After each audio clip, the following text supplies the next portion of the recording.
Welcome to History Talk, the podcast that brings together a panel of experts to discuss current events in historical perspective. I'm your host, Jessica Blissit. And I'm your other host, Brenna Miller. One of the most famous platforms of the 2016 presidential campaign was then candidate Donald Trump's promise that he would build a border wall with Mexico, and that Mexico would pay for it. Since taking office, President Trump and Mexican President Enrique Peña Nieto have very publicly debated the proposed wall, and U.S. Mexican relations seem at historic lows, as anti-immigrant and particularly anti-Mexican rhetoric and increased detentions and deportations of undocumented immigrants have intensified in recent months. At the same time, the U.S. and Mexico are relying on one another more than ever before for trade, security, and counterterrorism cooperation. The two nations share an extensive border. Over 1 million Americans live in Mexico, and Mexicans constitute the U.S.'s largest source of legal and illegal immigrants. But how do the two nations' current areas of cooperation and disagreement compare to their longer history together? From the Texas Revolution and the Mexican-American War to the signing of the North American Free Trade Agreement, the U.S. and Mexico have a unique and complex relationship with one another. What can history tell us about the current state of affairs and prospects for the future between the U.S. and Mexico? Today on History Talk, we speak to three experts on the history of U.S.-Mexican relations.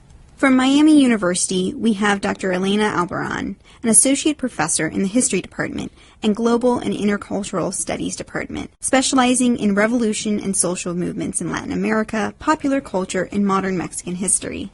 Hi, it's nice to be here. Thanks. And in the studio, we have with us Dr. Mathew Coleman, an associate professor in the Geography Department of The Ohio State University, specializing in immigration law and politics. Hi, thanks for having me. And finally, we also have Dr. Lilia Fernandez, an associate professor in the Department of Latino and Caribbean Studies and History Department at Rutgers University, and specializing in 20th century Latino history, immigration, urban, and women's history. Thank you for having me. Thanks for joining us. The animosity today between the U.S. and Mexico seems pretty high. When did this animosity between the U.S. and Mexico begin, and how did it emerge? Does cooperation or animosity better define our overall relationship? The United States, from its early years, always had territorial ambitions on the land that had been Spain's colonies and which became, the independent nation of Mexico after 1821. And this, of course, is what led up to the war. Well, first the annexation of Texas, and then the war between the U.S. and Mexico in 1846. And so, I would say that politically, there's been some tension and conflict between the two nations going back, over a century and a half. Now, some scholars will argue that 19th century history is really not terribly relevant in contemporary dynamics and relations between the two countries. But I would suggest that there does seem to be some residual ideas about the border, about what kinds of relations the people of the two countries can have, and certainly about population movement or immigration specifically.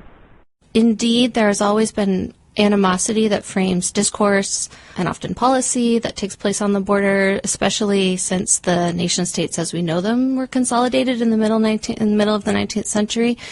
But it's crucial to also look at a couple of other factors. One is that policy and discourse doesn't always reflect the attitudes of the people living in the borderlands, and so the relationships between those actually living on the border are fluid and often collaborative and don't reflect the discourse and the language that we hear reflecting kind of on both sides of language and policy coming out of the center, both in Mexico and in the U.S. and around the world. So I think it's important for us to keep that at the forefront. I also recognize that the tensions on the border predate the geographic border as we recognize it today, but certainly a lot of historical comparisons and fears that were right at the center of conversations in the middle of the 19th century are coming right back almost intact since the latest administration. Well, I think the question of animosity is very, very important, but I do think, at least in terms of the contemporary relationship between the Mexican and American U.S. administrations that animosity does not actually explain everything that's going on. And in fact, I think that to some extent we have to consider that the trope of animosity can sometimes cloud what is otherwise substantial levels of cooperation between Mexico and the United States in terms of security. But I think, it's important for us to keep focused on the ways in which, to some extent, Mexico is reproducing some of the most problematic aspects of U.S. border enforcement, the U.S.-Mexico border, at their border with Guatemala, with U.S. funds in particular. So I think, as Lilia started to say at the beginning, it's a sort of a complex sort of relationship of antagonism and cooperation, the two things sort of coexisting together. Can you go into a little bit more what you mean by reproducing American tactics at Mexico's southern border? Well, this is, I guess, a more recent development in the late 1990s, and just immediately after 9/11, there were various sort of experimental things that the United States pursued in the Caribbean and Central America and in Mexico with respect to the movement of people, so mostly a migration issue, but then increasingly around narcotics. And those tactics, there's a bunch of different things that were basically deployed. There were, for example, these sort of preemptive immigration raids on parties that were going to cross the U.S.-Mexico border into the United States before they did so, sort of with the crime of future undocumented entry, crime in inverted commas, of course. But then there was, under the second Bush and in the second administration of Bush 41 in 2008, the Merida Initiative was started. That's funneled about $2.5 billion to Mexico in the time since. And that initiative has been about transferring intelligence to Mexican security forces, various forms of equipment, hardware, and training, mostly focused on things like narcotics, but also inadvertently on gang member traffic, but increasingly as a sort of knock-on effect on people who are fleeing violence, actually. That's a great point to bring up for comparative perspective, because the U.S.-Mexico border is unique in the world as being the only place where a quote-unquote first world and quote-unquote third world country share a physical border. And so as a result of that, a lot of tensions seem to converge in this space that don't just have to do with the relationship between the United States and Mexico, but rather hemispheric and global politics. And especially we see U.S. foreign policy in the hemisphere playing out on the U.S.-Mexico border in real intensified ways. For example, when the United States really began to ramp up its war on drugs, the beginning of the 21st century, with an emphasis on Colombia, that pushed the drug corridor from Colombia into Central and North America. And so that immediately made Honduras, El Salvador, and then Mexico real hotspots for the flow of drug trafficking. And so that pushed migration into unprecedented from Central and South America, and crime that followed those drug cartels up through those corridors and led to that southern migration through the Mexican border. So the militarization of the U.S. border with Mexico gets pushed down one level further to the Mexican border with Guatemala, and a lot of that is a reaction to the way that the war on drugs was carried out in the hemisphere. So it is important, I think, to take a longer look at how things have come into play. One of the points I wanted to pick up on that both Dr. Coleman and Dr. Albarran have pointed out is that, as Americans, we tend to kind of automatically assume that when we think about immigration, we should be talking about enforcement and regulation and keeping people out, or, monitoring who is coming in and out of the country, in large part because of the way that it's been linked to other kinds of criminal activities like the drug trade, etc. And that, I think, helps to explain why Mexico now has also developed very strict policies towards Central Americans and South Americans coming to its southern borders, because it's replicating what the U.S. has done and what it's encouraging Mexico to do as a kind of the first gateway to prevent migrants from making their way all the way northward to the U.S.-Mexico border.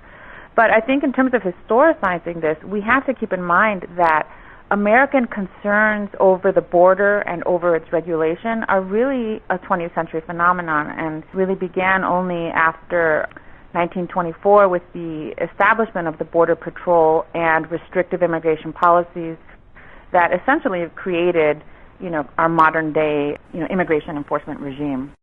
Were international disputes like the Zimmerman telegram during World War I significant for U.S. Mexican relations, or what about the U.S. and Mexico during the Cold War? I would say that, again, I think that there have been a number of moments of cooperation between the two countries, and to pick up on what Dr. Albarran said, also that we have to make a distinction between what government officials and national governments, the rhetoric they use between one another and the rhetoric they use with their own populations, and the attitudes and the ideas that the people themselves, express towards one another. So in the case of the Cold War and World War II, I would say, the U.S. government was very much interested in having amicable and cooperative relations with not only Mexico but Latin America more generally through its good neighbor policy. And essentially, the United States' foreign relations and foreign policy throughout the region was really dictated by the concerns over the Cold War and, communist Soviet infiltration into the region. So in that regard, Mexico and the U.S. did have cooperative relations to the extent that the U.S. could convince the Mexican government officials that they needed to work with the Americans to keep communists out. I think one of the things that we forget about during the Cold War is actually this foreign economic context of relations between Mexico and the United States, and that's an interesting thing to think about. Actually, in the late Cold War, so in the 1980s, things like the peso crisis in Mexico really generated a North Americanization of Mexican foreign economic policy, which really wasn't voluntary. I mean, it definitely wasn't voluntary. It was more or less forced. I mean, the United States, quote unquote, bailed out Mexico after the peso crisis in the early 80s and essentially forced a wholesale change in the way that Mexico was doing economic development away from something called import substitution industrialization, or ISI, which was basically about, some level of autonomy from world manufacturing markets based in, manufacturing your own goods for the domestic market, towards something that looked a lot more like the maquiladora economy. In fact, there was a massive sort of growth in the maquiladora economy after 1982. And that's, I think 1982 is a very important year in which Mexico turns northwards and a different sort of relationship was cultivated with the United States. If I may jump back on the timeline a little bit to back into the 19th century. Sorry, but I think one of the important conflicts, international conflicts, that framed everything that we're seeing today is obviously the U.S. Mexico War of 1846 to 1848. And that was kind of something that followed the independence of Texas, which hurt Mexico deeply, and it was at the age of U.S. westward expansion and the growth of U.S. imperialism. And some of the events and the shaping of national identity that took place during this short conflict, not to mention the territorial shift, it frames politics, but it also frames popular culture, which is what I pay most attention to, and is poignantly felt on not just the border, but throughout the respective nation states involved. And I see references to the U.S.-Mexico War and the Treaty of Guadalupe Hidalgo, which were the terms on which that conflict was terminated, regularly. Every time I look at a news source or read a comment thread on a YouTube video, Mexicans in particular are very attendant to what happened in 1846 and 1848, and it looms large in the collective memory, and it's something that it seems almost like possible that some of those patterns could be repeated. So to turn now to economic international relationships, when did an important economic relationship between the two nations emerge, and how have those evolved over time? Lilia? Sure. So to pick up on what Elena was saying, the economic relationship between the U.S. and Mexico, of course, developed from from the very beginning of the two nation states. And so, one of the first things that I think we need to recognize or not take for granted is that the relationship between the U.S. and Mexico historically has been an unequal one. If we consider, for example, the fact that the United States became an economic and military colossus in the hemisphere precisely because of its ongoing territorial expansion, its imperial projects, its search for mineral resources, for petroleum, for, raw materials throughout the region. That put the United States in dominant position in relation to all of its neighbors to the south. And in fact, some historians, make the point that the United States' economic might was in large part the result of the successful exploitation of resources that it extracted from Mexico, including that land that it acquired after 1848 that Dr. Albarran was explaining. So given that the relations between the two countries began on equal footing, then it's no surprise that the relations throughout the 20th century, throughout the second half of the 19th and throughout the 20th century, have remained relations in which the United States has dominated. Mexico has often willingly partnered with the U.S., for a variety of different interests and reasons, but one in which the United States has been able to exert its power and its own interests, not only with Mexico, but with the region more generally. Yeah, there are political machinations that were certainly in place in the negotiation of the territories that led to certain economic fortunes, but also historical serendipity, or the opposite of that, if you will, because if you look at the time that the United States acquired California in 1848, it had previously sent John Slidell down to Mexico to try to negotiate the sale of 4 ports from California only, not the land of the state of California, but just 4 ports for $15 million. And Mexico flatly refused and was insulted. A decade later, Mexico loses all of California, and a few short months later, as we all know, gold is discovered in California. And so had the timing been different, how would the national economies have evolved in very different ways? Would the United States have intervened anyway and found a way to get a hand on some of the gold? We can't speculate about things that would have happened, but there is a certain sense, in Mexico, there's certainly a sense of tragedy about the way that some of those things happened to unfold that we can only work with moving forward. So thinking about today then, how deep do the economic relationships between the two countries really run? Well, they're massive. I mean, it's inextricable. Yeah, that's a very, very important relationship. And I mean, in part to tell this story, I can recall being at the border shortly after 9/11, because I was living in Los Angeles at the time. And, of course, there was a real shutdown in cross-border traffic, Tijuana-San Diego. And in a matter of days, there was a multi-hundred-mile traffic jam that has, going south from Tijuana because of the number of trucks that passed daily back and forth across the border. And there were crazy stories about, Ford executives traveling by plane with suitcases full of little electronic chips that were getting put in, I think at the time was Ford Taurus engines, because they couldn't get them across the border by truck, and so they were just filling up suitcases and getting on airplanes with them. I mean, that's a sort of a trite and a small example, but I mean the volume of traffic, of truck traffic across the U.S. Mexico border, bringing these two economies together is massive. And it gets back to what Lilia referred to as the border industrialization program, which was a sort of experimental thing that was tried out in 1965, where effectively Mexico City had to find a sort of employment solution for the northern states, and it's the border industrialization program, which then gets sort of generalized across Mexico after 1982, and which then gets a sort of a shot in the arm in 1994 through NAFTA, and which then sort of constitutes Mexican foreign economic policy with respect to the United States in total by the time that 9/11 comes around.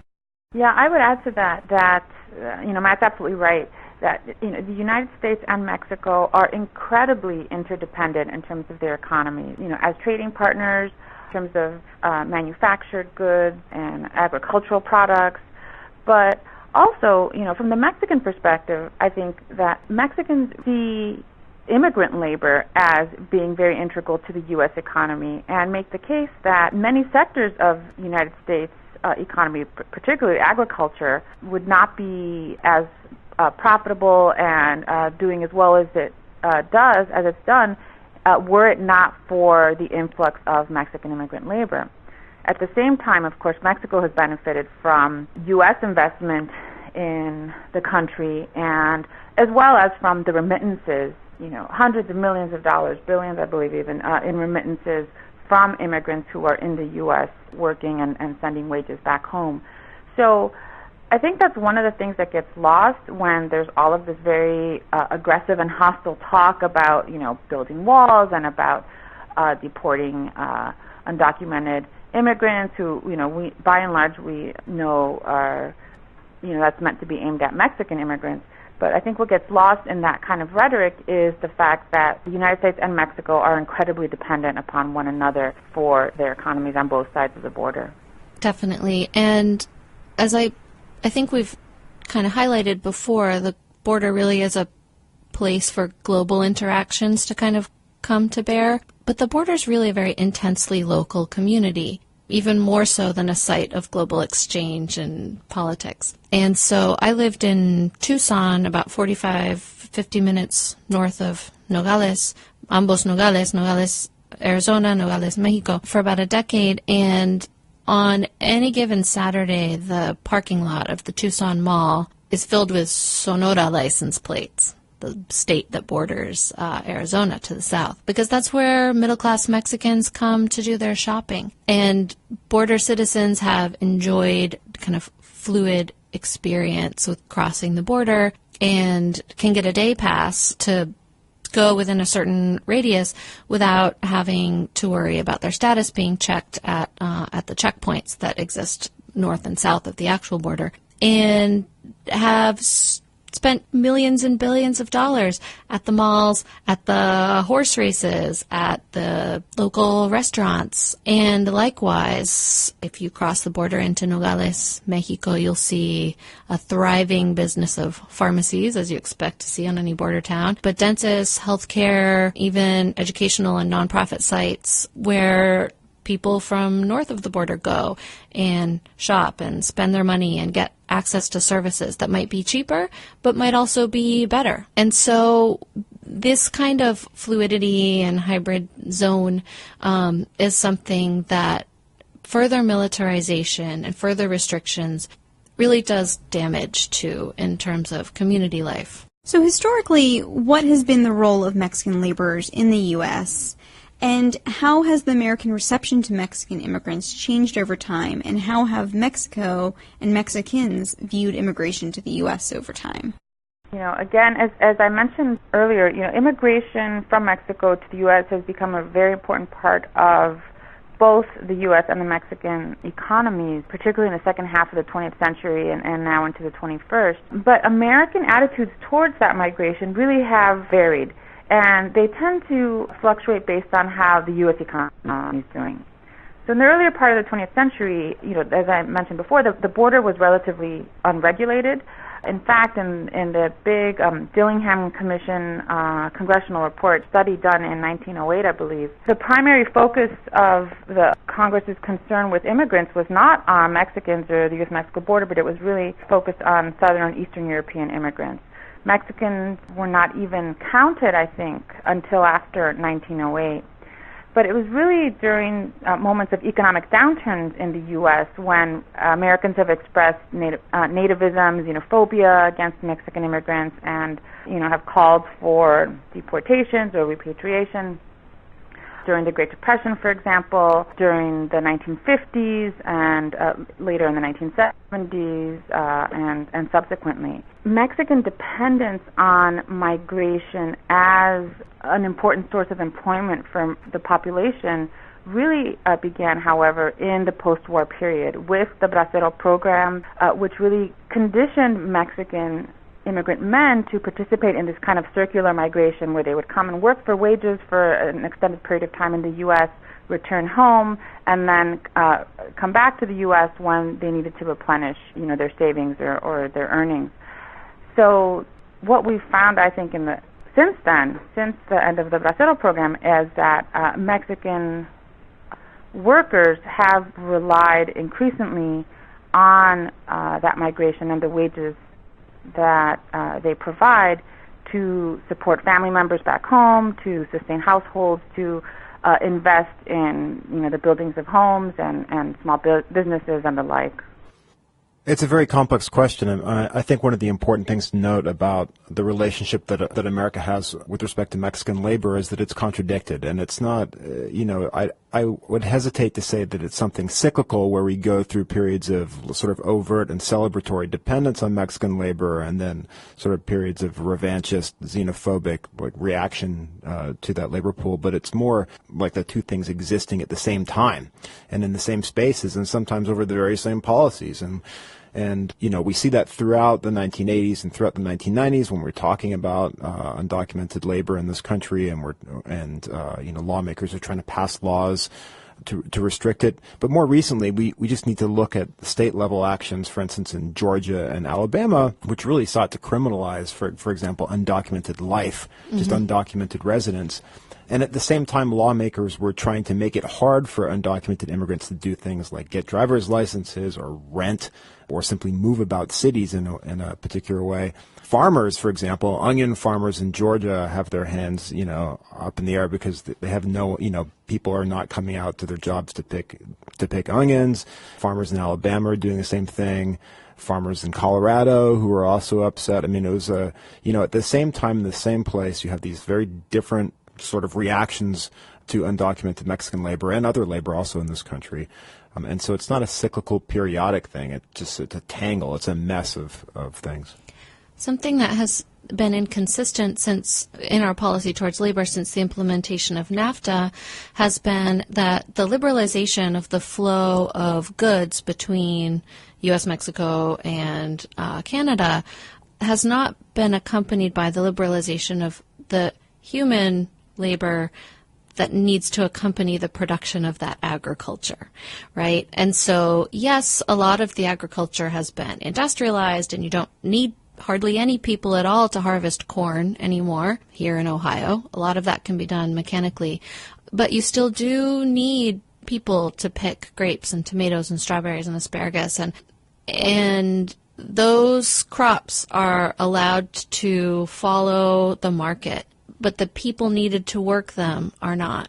And so that has led to backlogs and criminalization of activities that are also very necessary to the sustaining of our food economies, of our food security. And so it really leads to some devastating human consequences.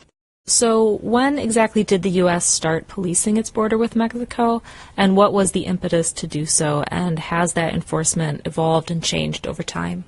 So the United States really began to regulate Mexican migration across the U.S. Mexico border after 1924 when it established the Border Patrol.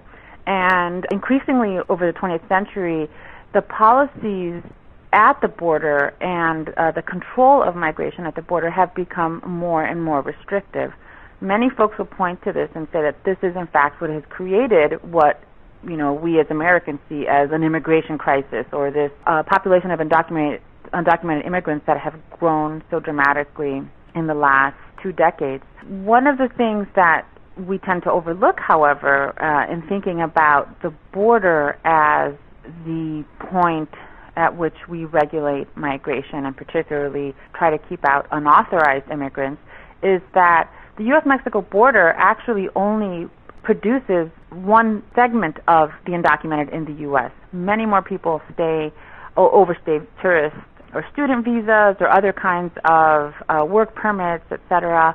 And so while we've been focusing specifically on the border, as one scholar has called it, as a site of spectacle, right, as a place that we've militarized and where essentially we're waging war against all sorts of different kinds of people that we've criminalized, and as well as real criminal activity, that in fact really is not only source of unauthorized migration, and it does not make a comprehensive immigration policy by any means.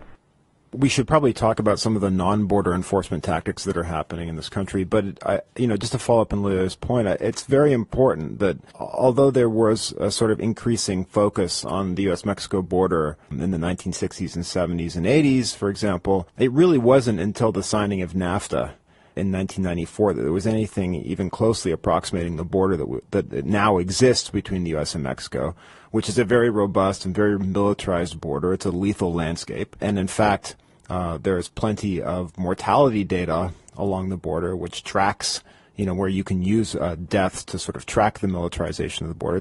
In a way, it's fascinating. The mortality shift from drownings that are in basically on the eastern regions of the border to things like dehydration and death from exposure on western sides of the border. And for me, what's so interesting about a border which is so predictably lethal is that it comes about in sort of fits and starts, and in ways which are which are basically unanticipated. So, for example, in 1993, we have Border Patrol station chiefs who are trying to spend excess monies, spend down their budgets, and are experimenting with this thing called line watch hours, where they basically hire Border Patrol agents to stand at the border within eyesight of one another and to spend down the budgets. And this gets picked up. This gets actually initially criticized by the Clinton administration, and then there's a reversal, and the Clinton administration celebrates the line watch thing, which then turns into the Operation Hold the Line and Operation Gatekeeper, where U.S. immigration policy really fundamentally shifts around the time of NAFTA, where there's a sort of massing of Border Patrol bodies and infrastructures at the border to stop people from crossing in the first place. And just prior to that, in the early 1990s, it was not like that. U.S. immigration enforcement was very much about mobile checkpoints in the interior of the United States on major highways linking the border to major U.S. cities. For instance, in the early 1990s, there really was not a fence between or a wall between Mexico and the United States, and most Border Patrol activities would have been vehicular activities where people would have been pulled over in sort of both fixed and mobile checkpoint things. And that really shifts by 1994, and certainly by 2005, the border is now really built up. There's a large number of different kinds of infrastructures that are at the border. And really, I guess it's really only in 2005 that we see extensive amounts of bordering that stretch from the west to the east. So it's a really recent phenomenon. As I've heard an anthropologist describe it, we already have a border wall, and that is the Sonoran Desert, right, which, as Matt Coleman explained, has been very deadly and is essentially was intentionally and explicitly anticipated to be a deterrent and a site of collateral damage, essentially. The Border Patrol, according to its reports when it was initiating these different operations in the early 90s, Operation Gatekeeper, Operation Hold the Line, etc. The Border Patrol expected that people would be crossing through more remote regions, and that it would be deadly, that there would be deaths happening, essentially. But I wanted to go back to a point that Dr. Albarran had made as well about recognizing the difference between official border policy between nations, or in terms of immigration enforcement regimes, and the actual people who live on the border. Because, as we know, the U.S. Mexico border has been incredibly fluid, especially for the native people going back centuries. And so, despite the fact that we have, over the last several decades, become more invested in fortifying that geographical line and militarizing it and building fences, etc., there are people who trace back their ancestry to both sides of the region generations, and whose lives really continue to be, as much as possible, cross-border, trans-border experiences. How has the enforcement within the U.S. changed over time? Well, this is I think one of the most fundamental changes to U.S. immigration policy over the past couple of decades, which rivals in every way the militarization of the U.S.-Mexico border in the mid-1990s and the late 1990s. And this is not to say that the border has become less important, because I do think that there has been a tendency to overlook the U.S.-Mexico border, especially in relatively recent research that's been done on U.S. immigration enforcement. And so it's important to say outright that the U.S.-Mexico border is an important and primary site where a lot of U.S. money is spent actually on immigration deterrence. But what's happened in addition to spending on that border is basically the devolution of immigration enforcement to authorities who previously didn't have the ability to ask for papers, for example. And this is something that happens almost immediately after 9/11 in a sort of ad hoc fashion. It can actually be traced to aspects of the 1996 immigration law. After 9/11, various local police forces started getting involved as official sort of delegates of federal immigration law, getting involved in asking questions, initially in a strictly sort of national security setting in airports, actually. But then it quickly sort of spun out of control, and it became a general sort of policing operation. And now in this country, well, let's say up until about 2012 in this country, the bulk of people who were getting deported were actually getting deported by virtue of coming into contact with a police officer or a sheriff, for example, in a major metro area, or actually in a sort of a rural setting too, for any number of reasons, and then getting turned over to the feds and getting deported by somebody like a group like ICE, for example. Now, of course, we know that starting in 2012, the Obama administration put a lot of these programs on the shelf because of civil rights concerns, particularly around racial profiling. And these programs are things that probably many listeners have heard of: the 287G program, the criminal alien program, the secure communities program. And what's most interesting, actually, as someone who studies these things, is that those have recently been taken back off the shelf by the Trump administration and sort of put back into practice as somehow unproblematic, somehow sort of legally unassailable programs. And those civil rights concerns have sort of evaporated at the highest levels of the U.S. government. And so, 287G and secure communities, and especially the criminal alien program, are very, very, very important ways now in which people are identified as undocumented and potentially at least deported as a result. So just to be clear, what I'm talking about is routine interactions with police officers which result in people getting identified as undocumented. And I think the misconception here is that we're talking about people who are committing crimes and who are getting deported by virtue of their criminality. And yes, there are some people who commit crimes and who do get deported because they pull a trigger or they commit some sort of felonious act. But the bulk of people that we're talking about, we're talking about minor infractions and misdemeanor offenders, and a lot of stuff around driving. And driving without licenses, or driving with the tail light out, or driving without proper registration, or driving without insurance, which result in people being taken into custody, and then in custody being asked if they, are in the country legally or not, and then basically being put into removal proceedings as a result. How do these recent efforts compare with historical efforts? I'm thinking here of Operation Wetback. Operation Wetback was a very significant program in which more than 1 million people were effectively removed from this country in the 1950s, and interestingly done with significant support from local law enforcement, for instance, like sheriffs. If you look, however, at the stats for deportations during the 20th century, the Operation Wetback numbers are missing, in fact. And so the 1950s don't look like it was a big decade for deportation. So you see the steady increase from the 40s through 50s and up, through the 90s and 2000s. 50s were really a big period. So what's happening now is not without historical precedent.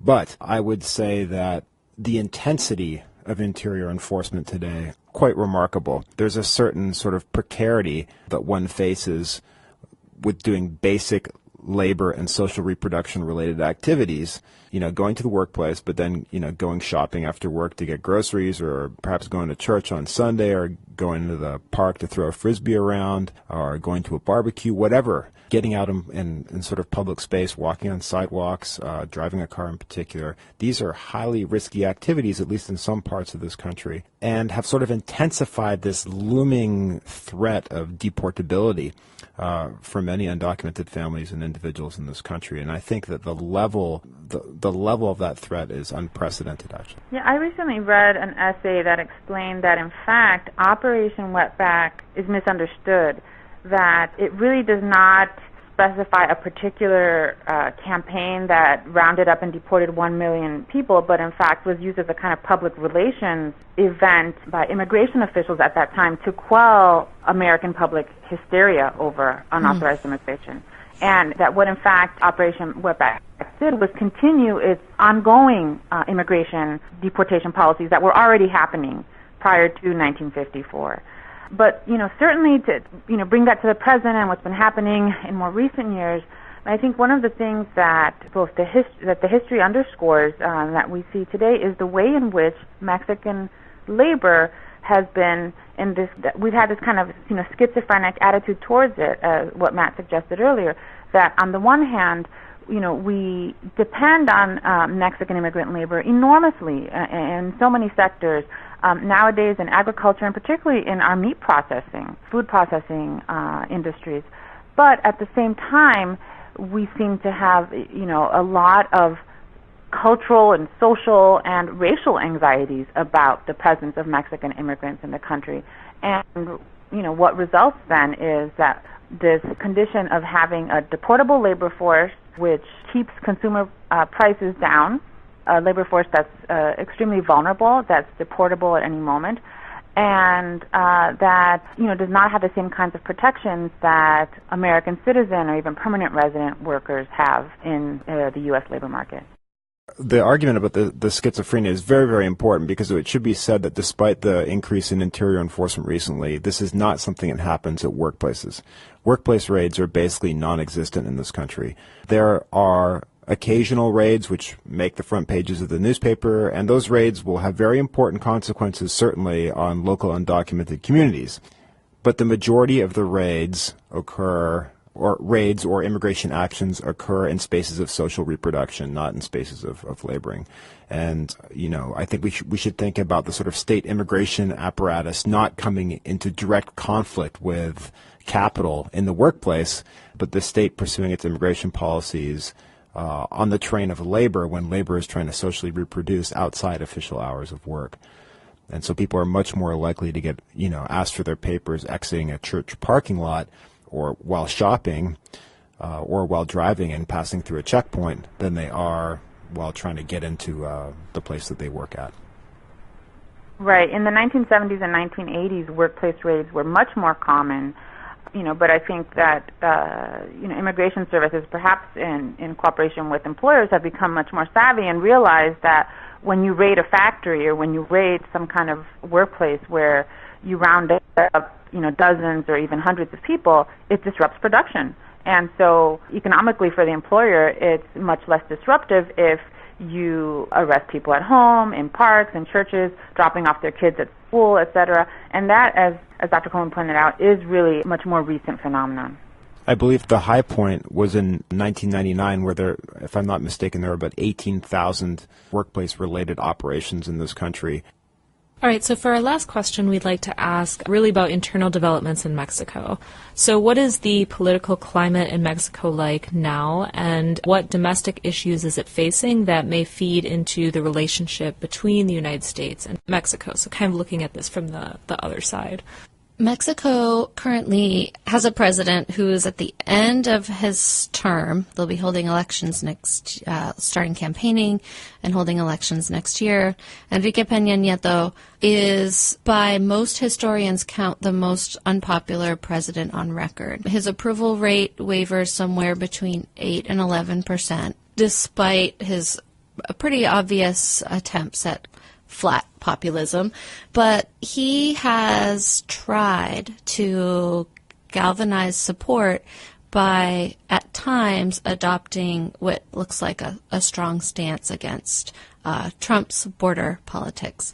But the Mexican populace is really savvy and can see through that kind of politicking. Mexico is confronting a series of its own internal crises, not the least of which, and probably the driving force of which, is the incredible strength of the drug cartels, which have more power and more extra-official jurisdiction than any state agency. And so all of the secondary and tertiary effects of the power of the cartel culture has really put Mexico in a social position of some strife. But Mexicans have dealt with this latest affront and of the border policies with enormous grace and humor. And actually, Mexicans are nothing if not self-reflective and humorous in the face of a lot of things that might otherwise be quite devastating. So while there have been serious marches against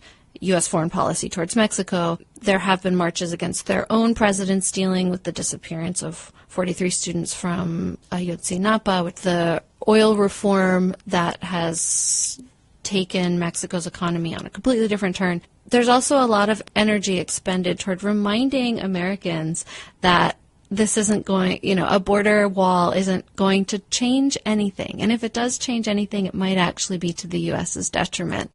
Yeah, I would just add to that, I think that Mexico is experiencing, as much popular protest as any other nation, given, the assault on, the Mexican working class in recent years, and the fact that Mexican citizens have been, feeling the weight of the drug wars and living through all of its horrors in recent years. And while, as I mentioned earlier, Mexicans recognize how interdependent the nation's economy is to that of the United States, I think most recently with outrageously offensive statements that Donald Trump made on the campaign trail and his, ongoing claims that, the wall's going to be built. I think some people see through that as just a lot of nonsense and do take it humorously.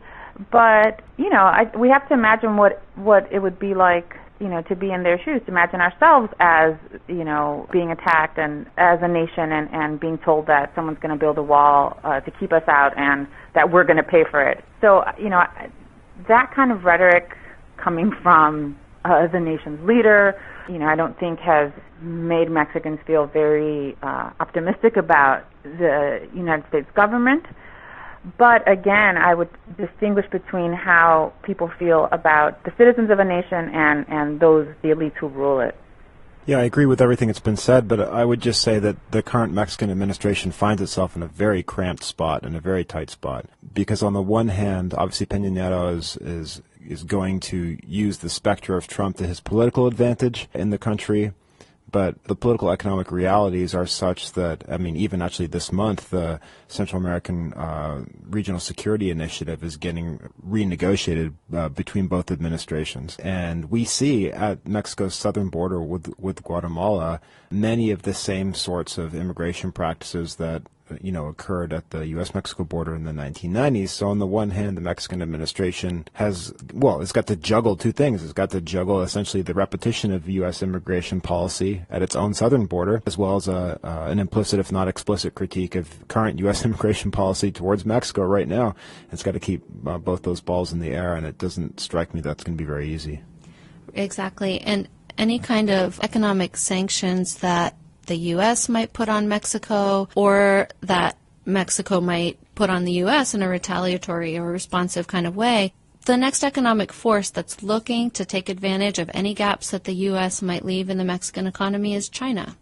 And so that kind of allowing that kind of antagonism to enter back into, or to, not that it's completely been gone, but to enter into U.S. Mexican immigration and economic policies could result in contributing to more of a global economic power shift that might not at all be in the U.S.'s best interest. So alienating Mexico strategically for global economic purposes is something that is of concern to economic analysts who are looking at what Mexico's alternatives might be. If it becomes harder to sell products in the U.S., if it becomes harder to engage in binational relations as we have in various historical points. We'll wrap it up on that note.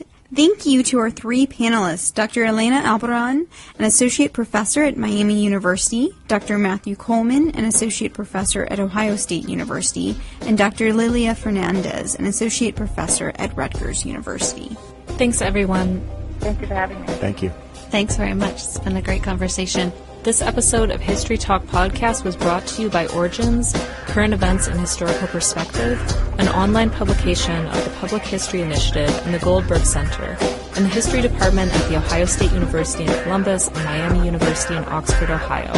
Our main editors are Steve Kahn and Nicholas Greifvogel. Our executive producer is David Staley. Our audio and technical advisor is Paul Kotheimer. Our audio producers and hosts are Brenna Miller and Jessica Blissit. Song and band information can be found on our website. You can find our podcast and more on our website, origins.osu.edu, on iTunes and on SoundCloud. And as always, you can find us on Twitter and Facebook. Thanks for listening.